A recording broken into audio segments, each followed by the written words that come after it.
24 মাস শেষে যদি ফাইলগুলো আটকে থাকে, এই ক্ষেত্রে আমরা একটু ভেলোচিৎজারে করার কোনো রাস্তা তৈরি করতে পারি কিনা? হ্যাঁ, এই ব্যাপারটা যৌক্তিক এবং এই ব্যাপারটা করলে অনেক ক্ষেত্রে, সবসময় অবশ্যই না, অনেক ক্ষেত্রে সময়টাকে বাঁচানো পসিবল হয়। ওকে?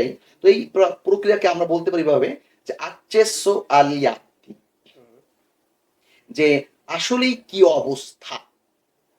আমার ফাইলটা তো জমা পড়েছে, ২ বছর চলে গেল। তো ২ বছর শেষে তো স্তুত্তুরিয়া শেষ হয়ে গেল। তো অবভিয়াসলি আমার তো ব্যাপারটাতে বলতেই পারি যে আমার ফাইলটা কোথায় আছে। রাইট?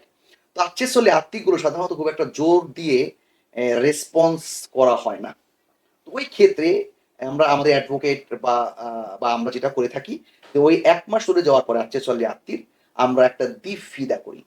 এই দিফিদা হচ্ছে এরকম যে আইনিভাবে আমি তাদেরকে জোর প্রয়োগ করছি এ কথা বলাতে যে তুমি আমাকে ৩০ দিনের মধ্যে একটা উত্তর দাও। কেন দিবা না? কারণ already il periodo dell'istruttoria è già terminato. Quindi এখন তুমি আমাকে ইয়েস বা নো বলো।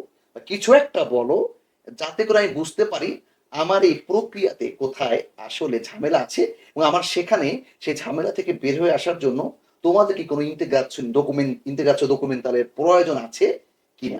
এই প্রক্রিয়ায় হাঁটলে যতটুকু আমাদের জ্ঞান বলছে, আমরা তো অনেক জ্ঞান রাখি না।